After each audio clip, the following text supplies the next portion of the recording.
The Chevrolet 292 Inline Six. The legend continues. The story that shocked automotive enthusiasts returns with even more startling revelations.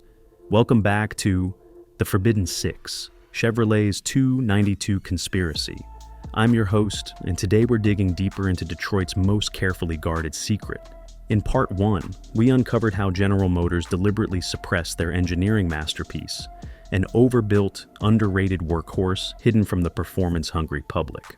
But that was just the beginning. What we've discovered goes beyond corporate manipulation.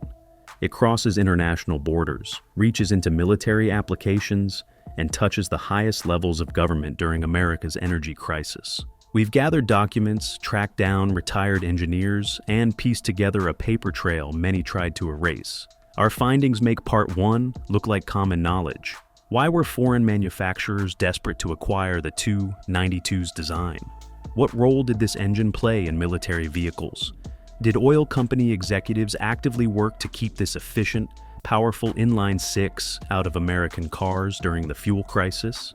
The truth about the Chevrolet 292 goes deeper than anyone realized, until now. Our investigation begins with a shocking discovery: the international obsession with Chevrolet's overlooked giant. While American consumers remained largely unaware of the 292's potential, foreign manufacturers recognized what General Motors had created. Recently uncovered documents from the late 1960s reveal that no fewer than 3 Japanese automakers and 1 German manufacturer made discreet inquiries about licensing the 292's design. These weren't routine technology exchanges. These companies were willing to pay premiums far above market rates for access to this specific engine architecture. Why would overseas competitors offer such substantial sums for what General Motors publicly dismissed as merely a truck engine? The answer lies in engineering assessments conducted by these foreign firms. Assessments that recognized what General Motors executives were hiding from their own customers. A former trade negotiator who requested anonymity shared internal memos showing that General Motors rejected these lucrative offers without standard corporate evaluation. The decisions came directly from executive levels, bypassing normal licensing protocols. One internal memo explicitly stated concerns about revealing capabilities inconsistent with current market positioning. In simple terms, General Motors refused money, significant money, to prevent revealing what the 292 could actually do. Perhaps most telling was a 1973 delegation from Toyota that specifically requested a tour of the Tonawanda engine plant, where 292 production was centered. Their visit was carefully managed, with certain areas declared off-limits due to claimed proprietary processes. Former plant workers reveal these restricted areas contain specialized testing equipment used exclusively for the 292 line. What did these foreign manufacturers see that American consumers weren't shown? Why was General Motors willing to leave substantial licensing revenue on the table? The answer becomes clear when we examine contemporaneous engineering reports produced by these overseas interests. The 292 wasn't just another Inline Six. It represented a fundamental advance in combustion chamber design and structural engineering that threatened to disrupt the established market hierarchy that General Motors had carefully constructed around their V8 offerings. But the foreign connection was just one thread in the 290's hidden history. Perhaps most startling was its classified deployment in specialized military applications, a chapter deliberately omitted from Chevrolet's public narrative. Recently declassified Department of Defense contracts reveal that between 1965 and 1978, General Motors supplied modified 292 engines for use in a range of tactical vehicles and stationary power generators. These weren't standard production units. They were specially prepared variants with significant departures from civilian specifications. What made the 292 so appealing to military planners? The answer lies in recently released performance requirements that specified extraordinary reliability under extreme conditions. Internal testing documents show these military-spec 292s underwent 1,000-hour durability runs at sustained high output, tests that would have destroyed most V8 engines of the era. A former military maintenance specialist who served at Fort Bragg confirmed that these engines were legendary among motor pool staff. Those specialized Chevy 6s would run in conditions that would cripple anything else we had, he explained. Extreme heat, terrible fuel quality, minimal maintenance, they just kept running when everything else failed. Most revealing are the output specifications for these military variants. While civilian 292s were officially rated at a modest 165 horsepower. Military documentation shows their specialized versions were certified for sustained operation at power levels nearly 40% higher. This wasn't achieved through exotic components or materials. It was accomplished by simply removing the artificial limitations imposed on civilian models. The military didn't want an engine hamstrung by marketing considerations. They needed the 292's true capabilities. Capabilities that General Motors deliberately concealed from their civilian customers. These military contracts prove beyond doubt that the 292's conservative civilian ratings were a deliberate corporate strategy, not an engineering limitation. The question remains, why would General Motors go to such lengths to maintain two separate versions of the same engine? One revealing its true potential, one carefully restricted to protect a marketing narrative? The military connection opened doors to even more troubling questions about the 292's suppressed potential. As America plunged into the 1970s energy crisis, this robust Inline Six could have offered an ideal balance of power and efficiency. Instead, it remained relegated to trucks and industrial applications, while Americans waited in gas lines. Newly unearthed General Motors internal studies from 1973 to 1974 reveal company engineers developed and tested fuel-efficient 292 variants specifically in response to the oil embargo.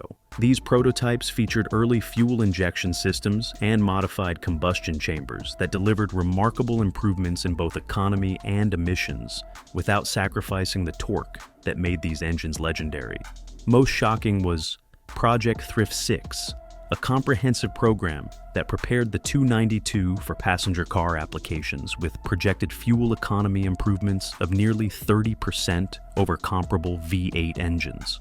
The program reached late-stage development, with multiple test vehicles logging thousands of evaluation miles.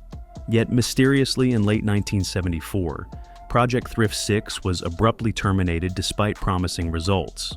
Official records cite production capacity constraints, but former insiders tell a different story. A retired General Motors executive, speaking on condition of anonymity, revealed that pressure came from unexpected quarters. There were serious conversations between automotive executives and petroleum industry representatives about the impact of significant fleet efficiency improvements on fuel consumption forecasts. The oil companies had substantial influence through their advertising budgets and fleet purchase programs.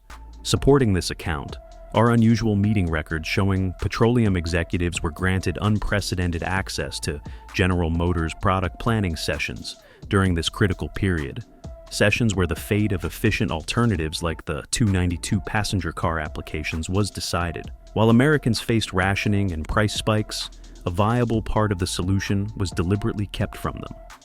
The 292's true efficiency potential, like its performance capabilities, threatened powerful interests beyond just General Motors' internal product hierarchy. The most tangible evidence of the 292's suppressed potential wasn't found in documents or testimony.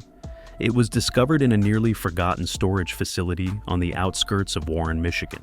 This unassuming building, officially designated as Component Retention Archive 9, housed the physical proof of what General Motors had hidden from the public for decades. Former employees revealed the existence of this facility, describing it as the prototype vault, where experimental engines that threatened established product hierarchies were essentially buried. Through unprecedented access granted by a retiring facility manager, our investigation documented dozens of experimental 292 variants never shown to the public. Most significant was Project Code XP-292-TT from 1969, a twin-turbocharged 292 development engine that internal records show produced 375 horsepower on the dynamometer, while maintaining factory reliability standards. This wasn't some fragile race engine.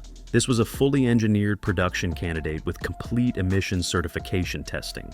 The facility contained complete engineering documentation showing this engine was initially planned for select Chevy models as an alternative to larger displacement V8s. Even more revealing were the marketing studies indicating this configuration would have upset the carefully managed performance hierarchy General Motors had established. Another revelation was the High Economy 6 from 1977. A specially prepared 292 with early direct fuel injection technology that internal test records show delivered 26 miles per gallon in a full-size Impala test vehicle. The accompanying documentation reveals this program was terminated despite exceeding all technical objectives. These weren't just paper concepts or one-off experiments. These were fully developed, production-ready configurations that underwent complete validation testing. Their existence proves what the 292 was always capable of, and what General Motors deliberately chose to withhold from consumers.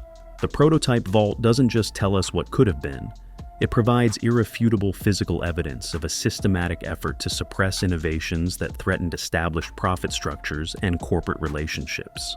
Today, the Chevrolet 292 Inline Six is experiencing the recognition it was denied for decades.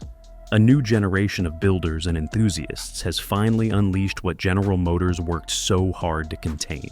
Modern technology has become the key that unlocks what Detroit executives feared most. Computer-controlled engine management systems, precision machining techniques, and advanced forced induction have transformed the 292 from underappreciated workhorse to legitimate performance powerhouse. Jason Miller of Six Revolution. Performance has documented over 92 builds exceeding 400 horsepower with stock block and crank components. These engines were so overbuilt from the factory that they handle double their rated output without breaking a sweat, Miller explains. The bottom-end components, the block, crank, and rods, were engineered for forces far beyond what the factory admitted. His assessment is supported by dyno results that would have terrified General Motors marketing executives in the 1960s and 70s. Modern 292 builds regularly produce torque curves that shame many modern V8 engines, particularly in the crucial mid-range where real-world performance matters most. Perhaps most vindicating are the fuel efficiency figures these modernized 292s achieve. Even with substantially increased performance, many builders report 25 to 30% better fuel economy than period V8s of similar output. This confirms what our investigation uncovered about the abandoned Project Thrift 6 from the 1970s. The 292 could indeed have helped address America's energy challenges had it not been deliberately marginalized. The online community dedicated to these engines has grown exponentially, with forums and social media groups documenting the 292's remarkable potential. Each successful build further validates what we've uncovered about General Motors' systematic suppression of this engine's capabilities. The renaissance of the Chevrolet 292 Inline Six isn't just about impressive performance numbers. It's the final vindication of an engine that corporate politics, not engineering limitations, relegated to second-class status for nearly 3 decades. The Chevrolet 292 Inline Six, suppressed but never defeated. This engine proves automotive history isn't what we've been told. If you've enjoyed this revelation, hit subscribe now. Join our growing community of automotive truth seekers. Part 3 will expose how the 292 secretly changed global engine design forever.